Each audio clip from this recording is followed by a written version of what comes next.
And Heidi Marney joins us now alongside criminologist Professor David Wilson. When I watched that clip and when I watched the documentary, it was amazing, the different facets of this man's personality and almost like the armour that he built up. His character made him so deceptive. When did you first meet him? So Rob and I share a family member, so although we aren't blood related, I saw him like an uncle. Right. So I'd known him for years. And you always saw him as this good, kind man. He was kind of a pillar within his community. Yeah. Try and describe him to me, paint the picture. Well, I personally saw him as the kindest man you could ever meet. You know, when I gave birth to my little girl, he sent flowers to the house. He helped all of the community, you know. He literally took flood victims into his house. You know, he was a councillor? Yeah, he was a town councillor. He was in the parish council. You know, everybody loved him for what he did in the community. It's amazing watching it, Heidi, because he was so well liked, so well respected, so well loved. He was so much a part of the community. He wasn't quiet about what he was doing. He was quite vocal about who he was. Yeah, very.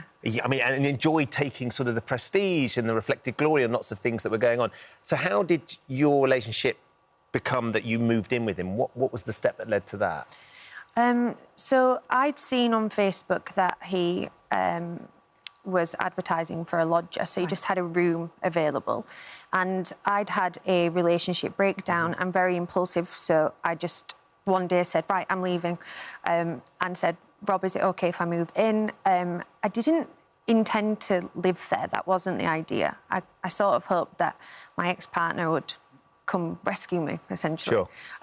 But that wasn't the case. So I found myself there very suddenly. I acted on emotion.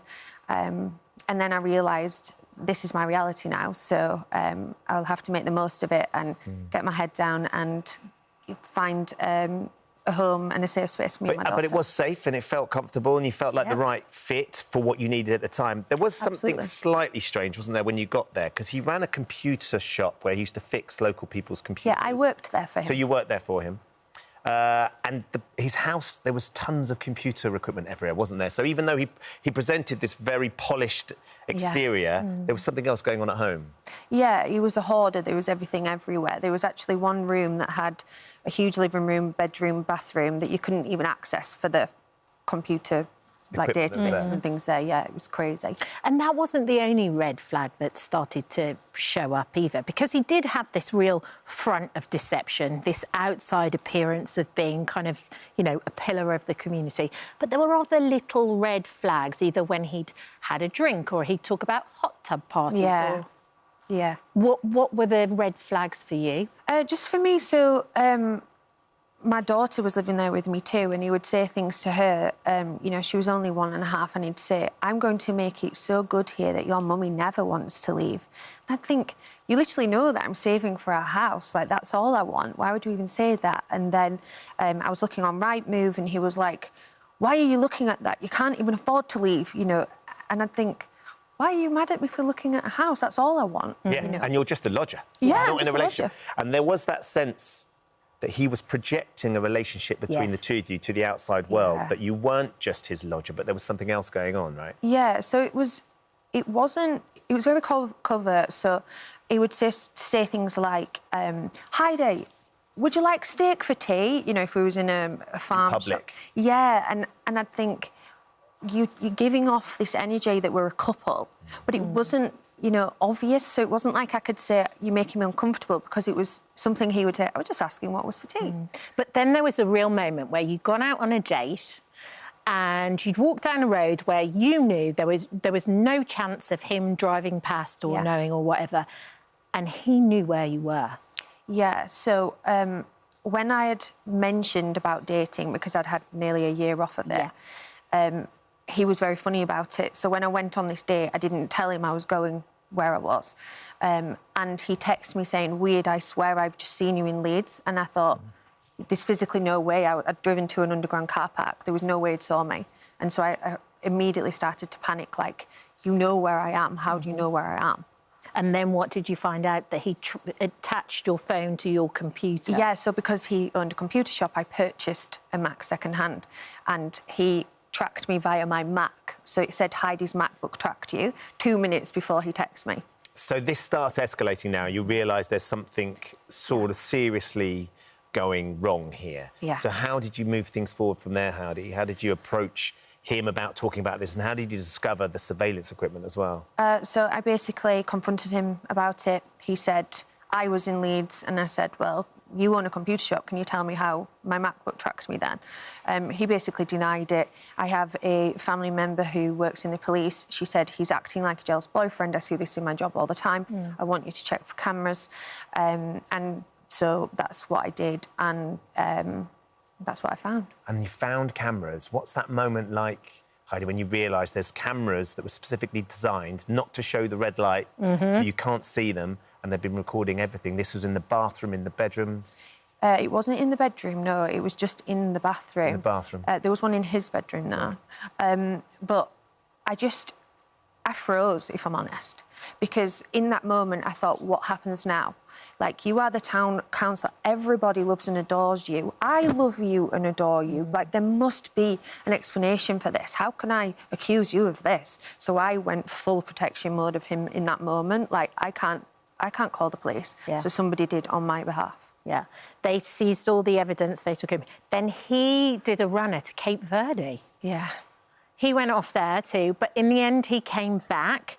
And he was convicted for 6 years? 6 years. And for doing this to other women too? Yeah, it was nearly 20 years, probably more, but evidence-wise, nearly 20 years, and there was 66 counts. 31 charges of voyeurism, 7 of computer misuse, 6 years and 2 months. It's an extraordinary thing, and thanks to your bravery and courage, and also waiving your right to anonymity, that this documentary has gone ahead, because there could be more victims out there. David, I mean, voyeurism, can you just explain a little bit about what the implication of voyeurism is and what it means? Sure, but first, you know, you are incredibly brave, and thank heavens that you did on behalf of all the other women who were suffering from what was happening. Voyeurism is a paraphilia, a fetish which is criminalised by the 2003 Sex Offences Act and the 2019 Voyeurism Act, which, of course, was introduced to prevent upskirting using mobile phones.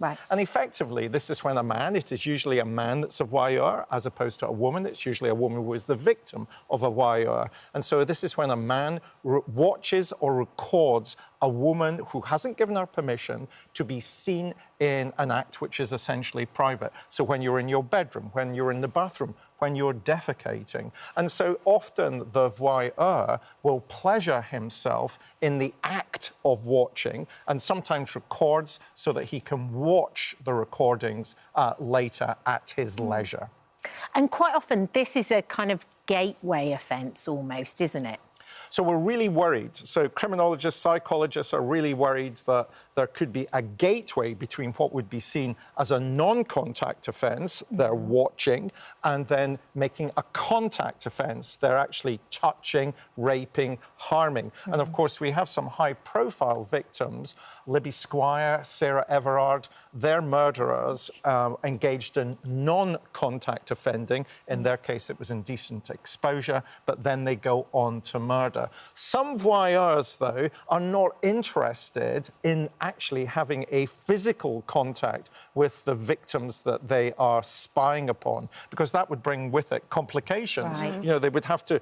What they're really getting off on, if I can use that phrase, is the idea of having power and control and manipulation. They know something about you that you don't know. So often that's really what's driving their behaviour. I think the thing, Heidi, that struck me as well, because you have been incredibly brave to come out and do this documentary, but watching you talk about the emotional turmoil you went through when you realised what you were accusing him of. You were really worried about him. He had managed to control you in such a way that you had this amazing bond with him, that you felt like you had to protect him even though he was doing all these extraordinary things. Yeah, I felt like I was ruining his life. You were being groomed, Heidi. Yes, 100%. I didn't realise that until afterwards, because over time it was like these little mini red flags, and I used to say, something's wrong, I don't know what's wrong, but it wasn't enough how could I explain it? You know, little comments that you would say, people would think that I was nuts. So. And David, the level of deception as well involved in this, it feels almost premeditated. It was. That he created this character. Oh, yeah. You summed him up perfectly when you were posing questions to Heidi about, you know, this facade of being somebody in the community that can be trusted. Remember, our most prolific ever serial killer was a trusted local GP. You know, people who are going to offend are very good at creating a facade whereby they appear as if they're non-offenders. And you know, all credit to Heidi, because one of the things that we've never been able to establish is how widespread this crime might be. Heidi had to fight to actually get her case treated seriously. So how many other women out there might be subject to this kind of behaviour? So there's a saying that says, act in such a way so if anybody spoke bad of you, nobody would believe it. And I feel like that's what he did, because nobody believed me. Literally nobody. And he had an army of supporters. Even though I had physical evidence of what he did, he was still lying about it, you know, making it awful about me. It was extraordinary. Watching the documentary is fascinating, because when you hear the fellow councillor talking about the fact that these things were happening and he still came to council meetings and led council meetings, just completely shameless. Fronted it out. How are you now, by the way? I mean, we're thrilled that you could come in and would talk about this. And you've done bring this your incredible baby documentary. Yeah, I'm really well now. I just used it as a deep dive on therapy for myself. I quit alcohol, I've not drank in 3 years, and I've just literally worked on myself now. So I'm actually in a really good place, and I think that that's a message I'd like to get across. Like, you don't have to be a victim forever. You can use it as pain as power, really. Yeah. We spoke to West Yorkshire Police. This is what they said. We'd like to thank the victims and survivors in supporting what became a significant and long-running investigation to unravel Holden's offending. At the time of the initial response, the scale of the investigation was not known. It wouldn't have been appropriate to speculate on who or may not have been a potential victim until the data had been reviewed and those individuals were identified. But thanks to your doggedness and relentless pursuing of that, a lot of those victims have got some justice as well. So, you know, you have a lot to be very proud of. Yeah, thank you very much. Thanks for coming in, David. Great to see you as ever. Nice seeing you back. You can hear more about this extraordinary story in the new documentary Peeping Tom, the Landlord and His Secret Cameras, which is available to stream right now on 5. Oh, hello. Thank you for visiting our This Morning YouTube channel. We upload tons of new content every single day. So hit the subscribe button, like all the videos, and don't miss out. We'll see you in the morning.